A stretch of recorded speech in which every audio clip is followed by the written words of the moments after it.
सचिन घायवळवर मकोका अंतर्गत कारवाई करणार तर सचिन घायवळनं अनेकांना धमकावल्याची पोलिसांची माहिती। अनेकांना धमकावून जमीन खरेदी विक्रीचे व्यवहार केल्याचीही माहिती। सचिन घायवळ निलेश घायवळवर बांधकाम व्यावसायिकाला धमकी दिल्याप्रकरणी कोथरूड पोलीस ठाण्यात गुन्हा दाखल। 2019 पासून घायवळवर एकही गुन्हा दाखल नाही। गुन्हे असलेल्या एकाही व्यक्तीला शस्त्र परवाना दिला नाही। परवाना पोलीस आयुक्तांच्या सहीनच मिळतो। योगेश कदमांचं स्पष्टीकरण। सचिन घायवळला पुणे पोलिसांनी शस्त्र परवाना दिलाच नाही। शस्त्र परवान्याची फाईल आयुक्त कार्यालयामध्ये पडून योगेश कदमांचा आदेश पुणे पोलिसांनी पाळला नाही। तर सूत्रांची माहिती, पोलिसांनी नाकारून सुद्धा घायवळला परवाना का दिला? योगेश कदमांची हकालपट्टी करा, अन्यथा ठाकरेंची शिवसेना रस्त्यावर उतरणार। अनिल परबांचा इशारा। तर या संदर्भात मुख्यमंत्री फडणवीसांना भेटणार। परबांची माहिती, मोठ्या व्यक्तीच्या शिफारसीवरून योगेश कदमांचा शस्त्र परवान्यासंदर्भात निर्णय। योगेश कदम हे आधीपासूनच परबांच्या टार्गेटवर। रस्त्यावर उतरायचं तर उतरा, रामदास कदम यांचं परबांना प्रत्युत्तर। रामदास कदमांकडून अनिल परबांचा अर्धवट वकील असा उल्लेख। परबांनी प्रेमनगरमधील 7,000 मराठी लोकांना हलवलं। अर्धवट वकिलानं बिल्डरकडून 2-2 मर्सिडीजही घेतल्या। रामदास कदमांचा आरोप। निलेश घायवळच्या विषयावर बोलण्यास मुरलीधर मोहोळ यांनी नकार दिलाय। घायवळवर प्रश्न विचारल्यानंतर मुरलीधर मोहोळ यांनी पत्रकार परिषद आटोपती घेतली। आज फक्त स्पोर्ट्सवरच बोलणार अशी मोहोळ यांची प्रतिक्रिया। भाजपचे माध्यम प्रमुख नवनाथ बन यांच्याकडून रोहित पवार आणि सचिन घायवळचे एकत्रित फोटो ट्विट। परवान्यासाठी अर्ज कसा करायचा याचं मार्गदर्शन रोहितजी करत होते का? बन यांचा टोला। रोहित पवारांच्या आई सुनंदा पवारांचा गुंड निलेश घायवळ सोबतचा व्हिडिओ व्हायरल। तर घायवळनं शाळेला केलेल्या मदतीचं सुनंदा पवारांकडून कौतुक करतानाचा व्हिडिओ। नगरमधील सभेतनं इम्तियाज जलील यांचा संग्राम जगताप आणि नितेश राणेंवर निशाणा। तर काही कुत्र्यांना रस्त्यावर सोडलं जातं। तुमच्या शहरात एक चिकनी चमेली आली आहे, इम्तियाज जलील यांचा हल्ला सुरू। काही जण मराठी लोकांसाठी नाही तर स्वतःच्या कुटुंबासाठी एकत्र येत आहेत। श्रीकांत शिंदेंची उद्धव ठाकरे आणि राज ठाकरेंवर टीका। राजकारणासाठी आणि स्वतःची पोळी भाजण्यासाठी एकत्र येत आहेत, श्रीकांत शिंदेंचं वक्तव्य। गोकुळचे माजी अध्यक्ष रणजितसिंग पाटलांचा अजित पवारांच्या राष्ट्रवादीत प्रवेश। मुरगुड नगरपालिकेचे माजी नगराध्यक्ष जमादार यांचाही पक्षप्रवेश। सुनील तटकरे आणि हसन मुश्रीफांच्या उपस्थितीत हा पक्षप्रवेश संपन्न। आशिष जयस्वाल यांनी माझ्या मतदारसंघामध्ये हस्तक्षेप करू नये। आशिष जयस्वाल यांनी हस्तक्षेप करणं चुकीचं। धर्मराव बाबा आत्राम यांची प्रतिक्रिया। तर मला आत्राम काहीही बोललेले नाहीत, त्यामुळे मी अशा प्रश्नांवर बोलणं योग्य नाही। आशिष जयस्वाल यांची प्रतिक्रिया। मुख्यमंत्री फडणवीस 3 दिवसात 6 विभागांच्या बैठका घेणार। आज, उद्या आणि 13 ऑक्टोबरला आढावा बैठकांचं नियोजन। भाजपची स्थानिक स्वराज्य संस्था निवडणुकीची तयारी सुरू। चव्हाणही या दौऱ्यात असणार सोबत। धुळ्यातील शिरपूर वरवाडे या नगरपालिकेच्या प्रभाग आरक्षणाची सोडत जाहीर। 20 सदस्यीय पद्धतीनुसार 32 नगरसेवकांची निवड होणार। 50% जागा महिलांसाठी तर 2 जागा अनुसूचित जमातींसाठी आणि 3 जागा अनुसूचित जातींसाठी या ठिकाणी राखीव। धुळ्याच्या साक्री तालुका शिवसेनेची दादा भुसेंच्या उपस्थितीमध्ये आढावा बैठक। तर आगामी स्थानिक स्वराज्य संस्थेच्या निवडणुकांच्या पार्श्वभूमीवर कार्यकर्त्यांची बैठक। बैठकीला मोठ्या संख्येनं कार्यकर्त्यांची उपस्थिती। वडेट्टीवारांच्या नेतृत्वात आज नागपुरात ओबीसींचा मोर्चा। विदर्भात मोठ्या संख्येनं ओबीसी कार्यकर्ते आणि नेते सहभागी होणार। वडेट्टीवारांकडून काल मोर्चास्थळाची पाहणी। सोनिया गांधींच्या पायाशी गहाण पडलेली शिवसेना एकनाथ शिंदेंनी सोडवली। रामदास कदमांची उद्धव ठाकरेंवर घणाघाती टीका। तर उद्धव ठाकरेंचा जीव मुंबई महापालिकेत आहे। मुंबई महापालिकेसाठी राज ठाकरेंना सोबत घ्यायचं सुरू आहे। रामदास कदमांचा ठाकरेंवर हल्लाबोल। लोकसभा निवडणुकीत विरोधक वोट जिहादमुळे जिंकले। लोकसभा निवडणुकीवरून भाजप नेते किरीट सोमय्या यांचं वक्तव्य। तर वोट चोरीमध्ये बांगलादेशी रोहिंग्यांचा समावेश।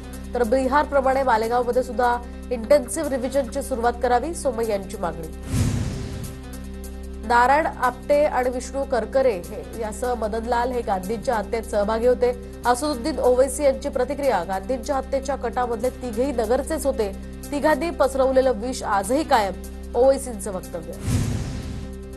आय लव्ह मोहम्मदचे विवाद नाहीत तर सगळ्यांना आपल्या धर्माबाबत प्रेम आहे, असदुद्दीन ओवैसी यांची प्रतिक्रिया। लव शब्द वापरला त्यात अडचण काय, ओवैसींचा सवाल। अनिल देशमुखांच्या जप्त केलेल्या मालमत्ता प्रकरणामध्ये मुंबई हायकोर्टात सुनावणी। तर मालमत्ता हवी असेल तर आताच्या बाजारभावानुसार मोबदला जमा करा, हायकोर्टात ईडीतर्फे युक्तिवाद। जळगावच्या मुक्ताईनगरमधील केंद्रीय मंत्री रक्षा खडसेंच्या पेट्रोल पंपावर दरोडा, तर बंदुकीचा धाक दाखवत लाखो रुपये सीसीटीव्ही कॅमेरे साहित्य लुटून नेल्याची माहिती. 3 जणांना पोलिसांनी घेतलं ताब्यात. एमआयडीसी विरोधात पनवेलमधील चिंधरण, कानपोली, महालुंगी या ग्रामस्थांचं आमरण उपोषण सुरू. उपोषणकर्त्या शेतकऱ्यांची रोहित पवारांनी भेट घेतली. आंदोलकांना रोहित पवारांनी पाठिंबा दर्शवला. धारावीतील 5 इमारतींचं हस्तांतरण प्रक्रिया सध्या म्हाडाकडून सुरू, तर मुख्यमंत्री फडणवीसांनी वॉर रूम बैठकीत यावर तोडगा काढला. अदानीनं 2 दिवसांपूर्वीच 403 कोटींची मुद्दल म्हाडाच्या मुंबई मंडळाला अदा केली. रत्नागिरीच्या बिरकरवाडा परिसरातील मच्छीमारांनी भास्कर जाधवांची भेट घेतली. अतिक्रमण विरोधी कारवाईमुळे स्थानिक मच्छीमार बांधवांचं मोठं नुकसान. मच्छीमार महिलांनी भास्कर जाधवांची भेट घेऊन समस्या मांडल्या. कांदिवली पश्चिमेत तृतीयपंथीयांची दादागिरी. उद्घाटन सोहळ्यामध्ये 1 लाख रुपयांची मागणी केल्याचाही आरोप. यामुळे काही काळ वाद झाला. पोलीस पोहोचल्यानंतर त्यांनी हा वाद शांत केला. ऍक्वा मेट्रो लाईन पूर्ण क्षमतेनं सुरू. सीएसएमटीला जाण्यासाठी लोकल सोबत आता मेट्रोचाही पर्याय उपलब्ध. मेट्रोमुळे वाहतूक कोंडीतनं सुटका, तर कमी वेळात प्रवास शक्य झालाय आणि लेटमार्क सुद्धा लागणार नाही. प्रवाशांच्या प्रतिक्रिया. मध्य प्रदेशचे मुख्यमंत्री मोहन यादव नागपूर दौऱ्यावर. मोहन यादव यांनी कफ सिरपमुळे रुग्णालयामध्ये दाखल केलेल्या बालकांची भेट घेतली. आतापर्यंत कोल्ड्रिफ्ट कफ सिरपमुळे 22 बालकांचा मृत्यू. कफ सिरप मृत्यू प्रकरणानंतर आता महाराष्ट्र एफडीएकडून कारवायांचा धडाका. एफडीएकडून विना प्रिस्क्रिप्शन औषधांची विक्री करणाऱ्यांवर या ठिकाणी कारवाई होणार. त्यांची तपासणी सुरू. एफडीएकडून 88 विक्रेत्यांना औषध विक्री बंद करण्याचेही आदेश, तर 107 औषध विक्रेत्यांना कारण दाखवा नोटीस. वर्ध्यामध्ये विविध मागण्यांसाठी वीज कर्मचाऱ्यांचं आंदोलन. आंदोलनामध्ये विद्युत कर्मचाऱ्यांचा मोठ्या संख्येनं सहभाग. विद्युत कर्मचारी, अभियंते, अधिकारी, कृती समितीचं हे आंदोलन. गोंदियामधील महावितरण कर्मचारी खासगीकरणाच्या विरोधात संपावर. महावितरण कार्यालयासमोर कर्मचाऱ्यांची राज्य सरकार विरोधात घोषणाबाजी.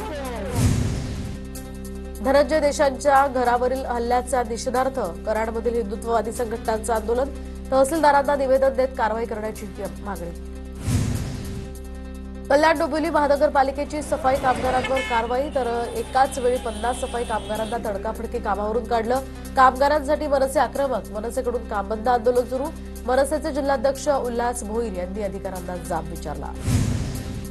लाडक्या बहिणींचा सप्टेंबर महिन्याचा निधी उद्यापासून वितरित होणार. महिला आणि बालविकास मंत्री अदिती तटकरे यांची माहिती. पुढील 2 महिन्यांच्या आत लाडक्या बहिणींनी ई-केवायसी प्रक्रिया पूर्ण करावी. तटकरेंचं लाडक्या बहिणींना आवाहन.